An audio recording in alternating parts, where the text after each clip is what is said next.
ಓಂ ಶಾಂತಿ. ನಮ್ಮ ಚಾನೆಲ್ ವಿಡಿಯೋಗಳ ಹೆಚ್ಚಿನ ಮಾಹಿತಿಗಾಗಿ ಸಬ್ಸ್ಕ್ರೈಬ್ ಬಟನ್ಗೆ ಕ್ಲಿಕ್ ಮಾಡಿ ನಮ್ಮ ಚಾನೆಲ್ಗೆ ಸಬ್ಸ್ಕ್ರೈಬ್ ಮಾಡಿ. ಈ ವಿಡಿಯೋ ಇಷ್ಟವಾದಲ್ಲಿ ಲೈಕ್ ಮಾಡಿ, ಶೇರ್ ಮಾಡಿ ಹಾಗೂ ಕಮೆಂಟ್ ಮಾಡಿ. ಯೋಗದಲ್ಲಿ ಮಾಯೆಯ ಬಿರುಗಾಳಿ ಎಂದರೆ ಕೇವಲ ಹೊರಗಿನ ಪರಿಸ್ಥಿತಿಗಳಲ್ಲ, ಹೆಚ್ಚಾಗಿ ನಮ್ಮ ಮನಸ್ಸಿನಲ್ಲಿ ಏಳುವ ಹಳೆಯ ಸಂಸ್ಕಾರಗಳ ವಿನಾಶಕಾರಿ ಅಲೆಗಳು.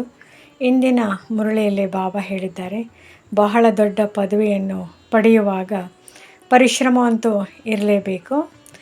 ಮಾಯೆಯ ಬಿರುಗಾಳಿಗಳು ಬರುತ್ತವೆ. ಯೋಗದ ಸಮಯದಲ್ಲಿ ಈ ಬಿರುಗಾಳಿಗಳನ್ನು ಎದುರಿಸಲು ಮತ್ತು ಸ್ಥಿರವಾಗಿರಲು ಕೆಲವು ಸುಲಭ ಮಾರ್ಗಗಳನ್ನು ಹುಡುಕೋಣ. ಬಿರುಗಾಳಿಯ ರೂಪವನ್ನು ಗುರುತಿಸಿ ಯೋಗಕ್ಕೆ ಕುಳಿತಾಗ ಮಾಯೆಯು ಈ ರೂಪಗಳಲ್ಲಿ ಬರಬಹುದು.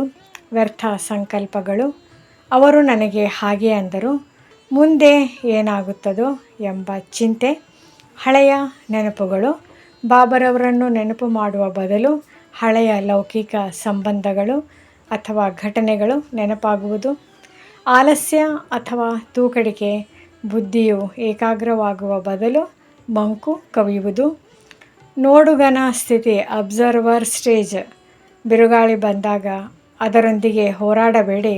ಮನಸ್ಸಿನಲ್ಲಿ ಬರುವ ವಿಚಾರಗಳನ್ನು ಬಲವಂತವಾಗಿ ತಡೆಯಲು ಹೋದರೆ ಅವು ಇನ್ನೂ ಜಾಸ್ತಿಯಾಗುತ್ತವೆ. ಬದಲಿಗೆ ಸಾಕ್ಷೀಭೂತವಾಗಿರಿ, ನಾನು ಶಾಂತ ಸ್ವರೂಪ ಆತ್ಮ, ಈ ವಿಚಾರಗಳು ನಾನಲ್ಲ, ಇವು ಬಂದು ಹೋಗುವ ಮೋಡಗಳಿದ್ದಂತೆ ಎಂದು ಸಾಕ್ಷಿಯಾಗಿ ನೋಡಿ.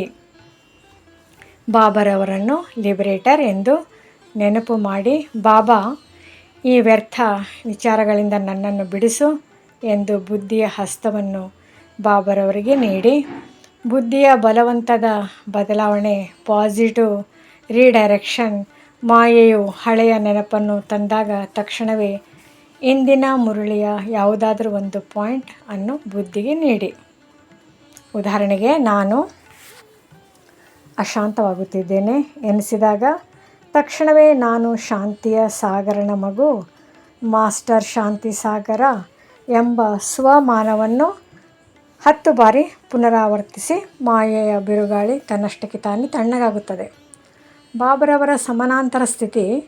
ಇಂದಿನ ಮುರಳಿಯಲ್ಲಿ ಬಾಬಾ ಹೇಳಿದ ಅದ್ಭುತ ಅಂಗಡಿಯನ್ನು ನೆನಪು ಮಾಡಿಕೊಳ್ಳಿ. ಬಾಬರವರ ಜ್ಞಾನದ ಕಿರಣಗಳು ನನ್ನ ಮೇಲಿರುವ ಪಾಪದ ತುಕ್ಕನ್ನು ಸುಡುತ್ತಿವೆ ಎಂದು ವಿಹಂಗಮ ನೋಟದಲ್ಲಿ ಅನುಭವ ಮಾಡಿ.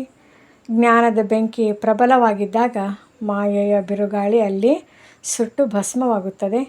ಬಿರುಗಾಳಿಯನ್ನು ಗೆಲ್ಲಲು ಒಂದು ಚಿಕ್ಕ ಅಭ್ಯಾಸ ಮಾಡಿ. ನಾನು ಈ ಪ್ರಕೃತಿಯ ಮಾಲೀಕ, ಮನಸ್ಸು ನನ್ನ ಸೇವಕ, ಮಾಯೆಯು ಕೇವಲ ಒಂದು ಕಾಗದದ ಹುಲಿ. ಸರ್ವಶಕ್ತಿವಂತ ಬಾಬಾ ನನ್ನ ಜೊತೆಗಿರುವಾಗ ಈ ಬಿರುಗಾಳಿಗಳು ನನ್ನನ್ನು ಏನು ಮಾಡಲು ಸಾಧ್ಯವಿಲ್ಲ. ನಾನು ಅಚಲ, ಅಡೋಲ. ಈ ವಿಡಿಯೋ ಇಷ್ಟವಾದಲ್ಲಿ ಹೆಚ್ಚಿನ ವಿಡಿಯೋಗಳ ಮಾಹಿತಿಗಾಗಿ ನಮ್ಮ ಚಾನಲ್ಗೆ ಸಬ್ಸ್ಕ್ರೈಬ್ ಮಾಡಿ. ತಮಗೆ ವಿಡಿಯೋ ನೋಟಿಫಿಕೇಷನ್ ಸಿಗ್ತಾ ಇರುವುದು ಧನ್ಯವಾದಗಳು.